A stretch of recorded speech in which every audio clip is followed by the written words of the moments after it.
داستان کنار من باش، نوشته مصطفی زیرکی، قسمت 5.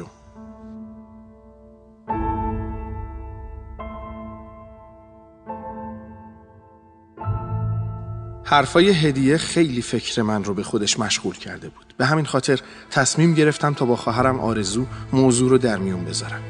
بعد از کلی صحبت و مشورت آرزو از من خواست تا با هدیه صحبت کنیم. صبح روز بعد آرزو هم با من به محل کارم اومد و منتظر اومدن هدیه شدیم. اون روز هدیه و آرزو مشغول صحبت بودن و انگار آرزو خوب تونسته بود با هدیه ارتباط برقرار کنه. با اومدن آرزو خیال منم راحت شد و دیگه نگران این قضیه نبودم. روزهای زیادی گذشت. هدیه هم انگار از این موضوع راضی بود و آرزو رو به عنوان یک دوست خوب قبول داشت و همیشه با اون مشورت میکرد. آرزو هم اون رو با خیلی از مسائلی که باید بدونه آشنا کرد و کم کم هدیه همراه ما به مسجد می اومد و من از این موضوع خیلی خوشحال و راضی بودم. هر روز هدیه و آرزو شاهد تمرین و ساز زدن من بودن و منم از این که می دیدم هدیه انقدر ساز ویولون رو دوست داره و با اشتیاق و علاقه توی تمرینای من حضور داره احساس خوبی داشتم و بیشتر مشتاق یادگیری این ساز می شدم. روزهای زیادی به همین منوال گذشت. اون روزا شروع دوران سخت زندگی من بود. حس عجیبی نسبت به هدیه پیدا کرده بودم. یه جورایی به هدیه علاقه من شده بودم و این موضوع رو نتونستم با کسی در میون بذارم. دانشگاه من در حال تموم شدن بود و کم کم باید برای رفتن به خدمت سربازی آماده می شدم. به همین خاطر به فکر واگذاری کافینت افتادم. یه روز صبح یه آگهی واگذاری نوشتم و روی شیشه مغازه نصب کردم. وقتی هدیه از این موضوع باخبر شد، بعد از کلی صحبت و مشورت با آرزو به این نتیجه رسیدن که خودشون مدیریت کافینت رو قبول کنن تا من هم مجبور به واگذاری نباشم. گفتم آخه این کار برای شما مشکله و به این آسونی که فکر میکنین نیستا. آرزو که میدونستم چقدر خوشحاله و معلوم بود برنامه‌های زیادی برای مدیریت کافینت توی ذهنش ریخته، گفت نه، ما توی این مدت تقریبا همه کار اینجا رو یاد گرفتیم و میدونیم که میتونیم اینجا رو اداره کنیم. هدیه هم که مشخص بود نظرش چیه جلو اومد و گفت آره، منم میتونم یه تغییرات اساسی تو دکور مغازه بدم و یه برنامه‌ای هم برای اینجا دارم. خیلی خوب میشه، ما هم از بیکاری در میایم، شما هم اینجا رو از دست نمیدین. پیشنهاد خوبی بود و منم از خودم بود که این کار رو انجام بدم. اما برای اینکه یکم کلاس بذارم و این پیشنهاد رو زود قبول نکرده باشم گفتم باشه، باید فکرامو بکنم بعد خبر میدم. آرزو که منو خوب میشناخت چشماشو ریز کرد و نگاهی به من کرد و گفت باشه، فکراتونو بکنین لطفاً، فکراتونو بکنین که خیلی کار داریم.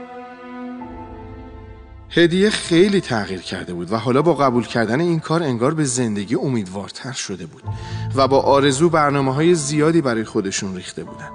پدر و مادر هدیه هم که متوجه این تغییرات شده بودن خیلی خوشحال و راضی بودن و گاهی به جمع ما می اومدن و با هم صحبت می‌کردیم. هانیه خواهر هدیه برعکس هدیه دختری درس خون بود و اون روزا برای ادامه تحصیل به آلمان سفر کرده بود و پیش عموشون که اونجا زندگی می‌کردن بود و من فقط تعریفش رو از هدیه شنیده بودم. هانیه کمی از هدیه بزرگتر بود اما چون مشغول ادامه تحصیل بود پدر و مادر هدیه تصمیم گرفتن هدیه زودتر از هانیه ازدواج کنه. قرار شده بود همکار سرهنگ مرادی برای پسرش یه قرار خواستگاری بذارن. آرزو که این موضوع رو از هدیه فهمیده بود یه شب اومد توی اتاقم و گفت امید، نظر درباره هدیه چیه؟ من فکر میکنم تو هدیه رو دوست داری، درسته؟ من که از این حرف آرزو شوکه شده بودم سرمو پایین انداختم. نتونستم راستشو بگم و گفتم نه این چه حرفیه که میزنی؟ اشتباه میکنی. من هیچ حسی نسبت به هدیه ندارم. اما توی دلم میگفتم چرا داری چرت میگی پسر؟ حرف دلتو بزن. آرزو که دختر زرنگی بود و انگار از رفتارم اینو فهمیده بود ادامه داد آخه امشب قراره برای هدیه خواستگار بیاد، اگه علاقه‌ای بهش داری بگو. من که انگار دنیا داشت روی سرم خراب میشد و حس میکردم دیگه نمیتونم کاری انجام بدم، نتونستم دیگه چیزی بگم و اون شب تا صبح با خودم کلنجار رفتم و خوابم نبود.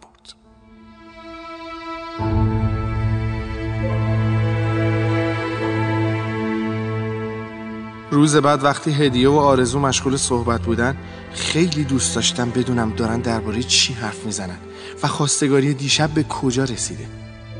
تا یه فرصتی پیدا کردم سریع آرزو رو صدا زدم و گفتم چی شد؟ آرزو که از تعجب چشماش گرد شده بود گفت چی شد؟ خواستگاری دیشب دیگه به کجا رسید؟ از پسر خوشش اومده؟ آرزو که توقع نداشت من اینجوری پیگیر این موضوع باشم گفت که اینطور، پس شما هیچ حسی به هدیه نداری و اصلا هم بهش فکر نمی کنی. من که هول شده بودم گفتم تو رو خدا آرومتر بابا. آرزو آرومتر، الان صداتو میشنوه. باشه، شب باید صحبت کنیم. این داستان ادامه داره.